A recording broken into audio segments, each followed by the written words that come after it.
Sanibonani ninjani? Welcome back to my YouTube channel. Siyathemba ukuthi ningene kahle onyakeni omusha and siyathembisa nathi ukuthi sizolokho sikhona. Sicela ukuthi ngaphambi nje ukuthi wenze okuningi awuvele upress u-like, mawuqeda upress u-like bese uleave i-comment.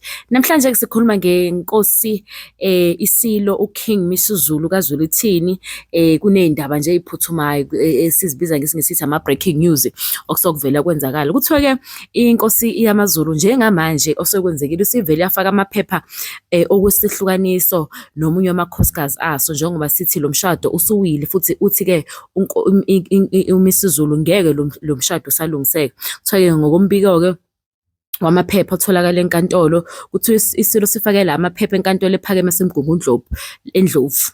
Hayibo, yaseMgungundlovu lapho simelwe khona inkampani iDonda Attorneys. Ligodliwe-ke igama lalo nkosikazi ukuvikela isithunzi kanye nezingane zakhe. Ukuthi-ke uSilo ngokusho kwakhe umlomo wakhe uthi ubudlelwane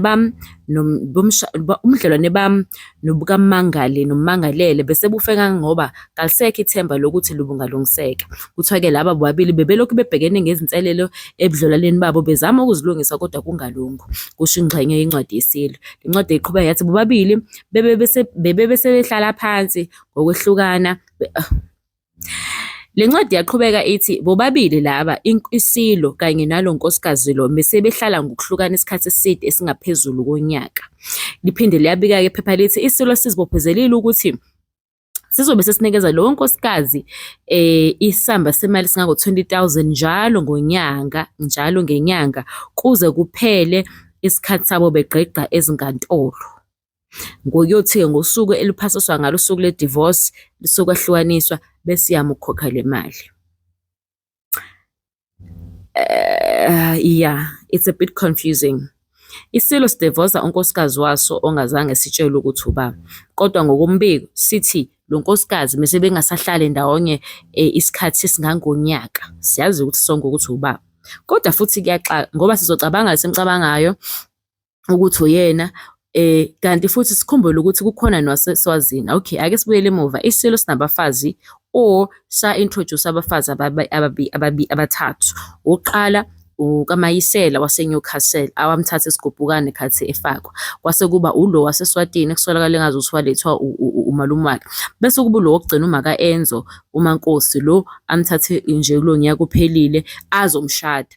Asibuyele emuva. iSilo simemezele ukuthi few days ago ngoJanuwari 29 sishada uMaka-Enzo lo nkosikazi lo amthole nezingane ezimbili. Intombazane le yathi-ke izomshada, izomkhehla bese yamshada. Bese khona-ke isikhalo-ke nje ko-social media amazolo ethi ayi akaze akhehla umuntu onengane, kanti iSilo senza kanjani. I think at this age now, or at this stage, we all understand that uMisuzulu uzenzela izinto iKing, okay, inkosi uKing Misuzulu wenza izinto ngendlela yakhe, indlela ehlukile nendlela engafani nabanye abantu. Njengokuthi nje bonke abantu bathi bengafanele athathe umuntu onezingane kodwa wayithatha, bathi usey-step son kodwa wayithatha. Usanda kuxosha-ke futhi ubalo baba lo waseLundu okade kuyena i-Prime Minister yamaZulu, usemxoshile naye ngoba esho ukuthi hayi kunento ey'thile angayithandi. So uMisuzulu uyazenzela nje ngendlela ethile. Siyakhumbula ukuthi nje khona manjalo kuye kwaba khona nentokazi laphaya evele yafuna ukudlubulundela estadium igijima iza kuyena ithi ifuna uMisuzulu. uMisuzulu akayiphikanga le ntokazi, wathi uyayazi uzoyisiza ngoba iwumuntu wakhe, bonke abantu bangabantu bakhe la kwaZulu, usho kanjalo.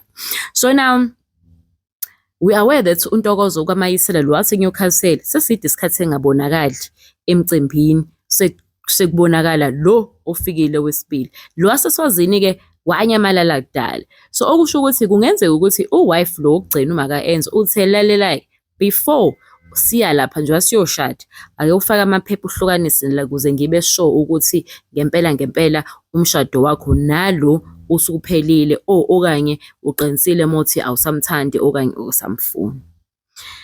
Hey, abanye ogeli banepower la ngaphandle. Sengiyabona nje ngivravura iSilo noma ikanjani, ngisivuye uyabona nje, kodwa Nkosi yami Shemba angimazi noma udla ini lo sisters angasho iSilo kodwa sinazi imgili. Niyamkhumbula esajola ejola noSihle lokuhlanyayo lo memezayo lo emshuthe ebusuku lo semza kwiMoja Love.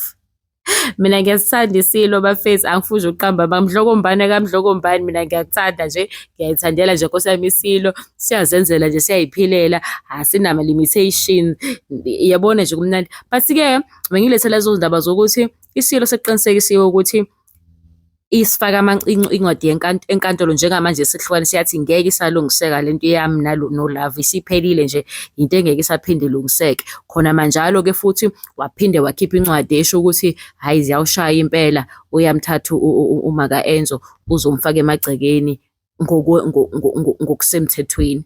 Ngicabanga ukuthi njengamanje singasho ukuthi isilo sesinomfazi oyedwa. Kusho ukuthi kune-space-ke esikhona sokuthi hhayi ntokazi nathi nje masizwela nje sesingavele siye khona siyomfuna. Ake usubscribe-ke ngizobuya nezinye iy'ndaba. Izwi lakho liyiqiniso. Njengalokhu wangithumela ezweni, nami ngibathumela ezweni. Ngiyazingcwelisa ngenxa yakho.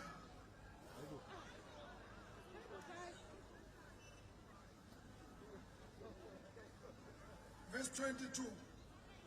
Nenkazimulo ngiphe yona, ngiphe bona, ukuze babe munye.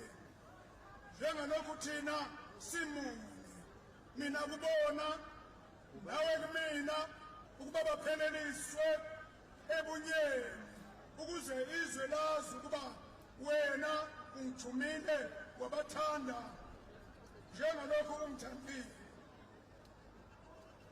uKristu inkosi, uKristu inkosi. uJesu ukhuluma ngobunye, uJesu ukhuluma ngokuthandana, uJesu ukhuluma ngokunakelelana. Uthi Baba benze babe munye, njengokuba Baba mina nawe simunye. Njengoba mina nawe Baba siyinto eyodwa simunye. Athi uJesu kwenye